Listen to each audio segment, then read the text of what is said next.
All right, so we're on the subtrades page looking at what has been invoiced so far.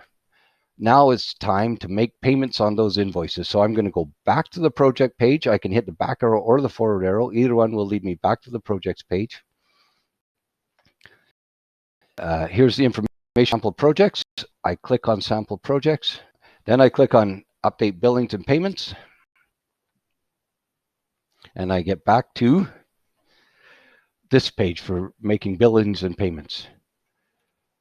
We got Tony's Concrete and we got Joe's Vinyl. So let's say we're going to make a payment on the amount billed by Tony's Concrete. So I'm going to expand this so we can see what happens.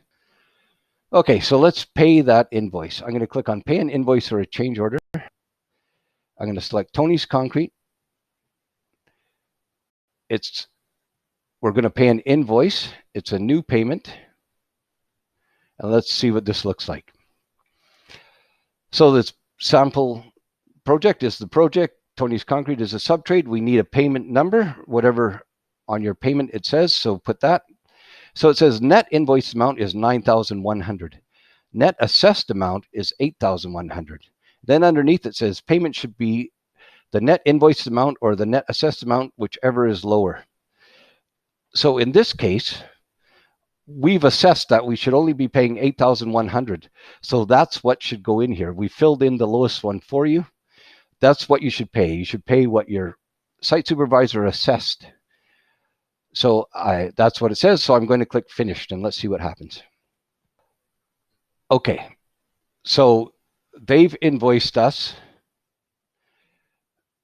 $9,000. We paid what we assessed, which is $8,100.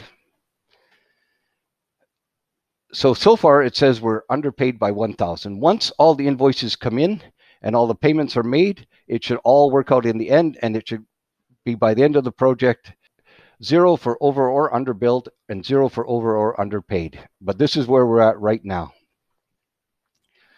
So now let's pay the invoice for Joe's Vinyl. I'm going to click here to contract. I'm going to click Joe's Vinyl to expand it. And remember, we are invoiced for $7,000 so far. So let's click on pay an invoice. It's a new payment. So this time it says the net invoice amount is $7,000. The net assessed amount is $8,280. And remember, we're paying the lowest amount of those two. So in this case, the lowest amount is the invoice amount. So that's what gets filled in this square. The payment number is whatever it is on your payment form. And now we're going to leave that 7,000 there and we're going to say finished. And so we see in the invoices section, we've been underbilled by $1,280. In the underpayment section, it's at $0 because we've paid the invoice amount. So it's at $0. So now let's have a look at the summary sheet. And let's see what it looks like. We've got sample project, and it's still colored red because we're still being overbilled. When I look individually at them, we look at Tony's Concrete, and it shows the quoted amount is $15,000. It's 60% complete. The total payable invoice amounts are $9,100. No change orders. Our total payments are $8,100. Our total overbillings are negative $1,111. Our total over-under payments are $1,000 so far. So what we see here is it's still colored red. That's still an indicator that we've been overbilled. As we go along, as I said before, that will all even out, and that red should go away by the end of the contract.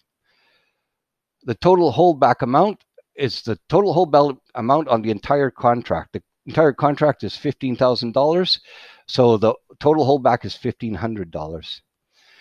Holdback retained to date is the amount of holdback on the invoices we've paid to date. So we've paid $9,000 to date, so the holdback retained is $900.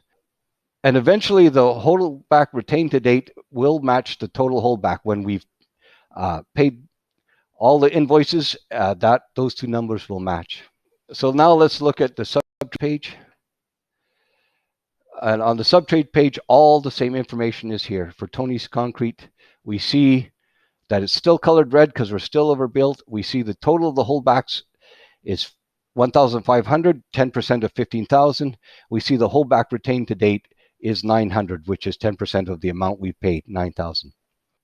So we've received an invoice for the work done so far, and we've paid that invoice. What happens when the next invoice comes in?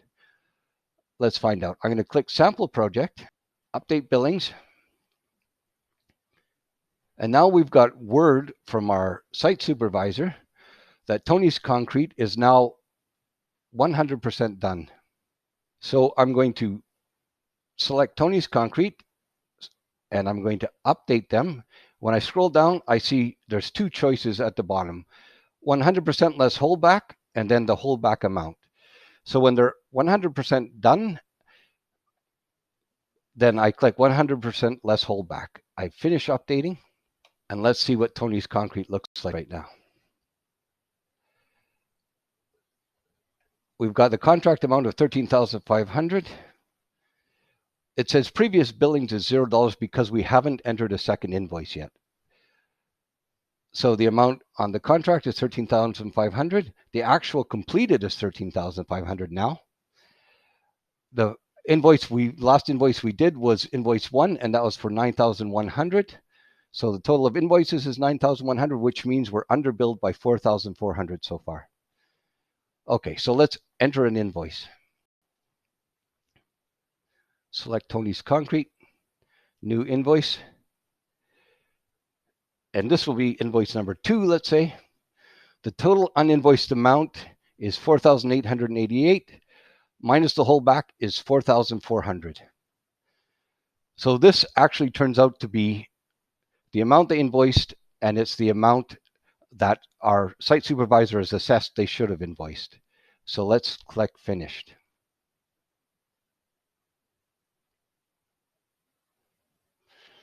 And now the over-under billings are $0.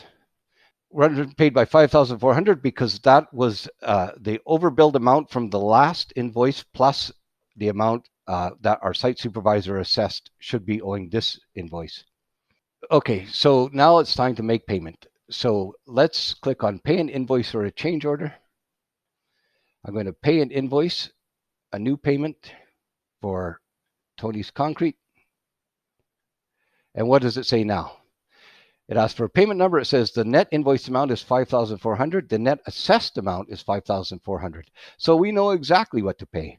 We should pay $5,400. So our payment number is 2 as well, let's say. And I click Finished. And now our over-under billings are 0. Our over-under payments are 0. If we look back at the project information and we select Tony's Concrete, we see the total payments are so far $13,500, which is the total minus holdback. There's no overbillings. There's no overpayments. The total holdback for this job is $1,500, and the holdback retained now is $1,500. And so we see all is good with this project. The next thing we're going to look at is what happens when you pay a holdback. That'll be on the next video.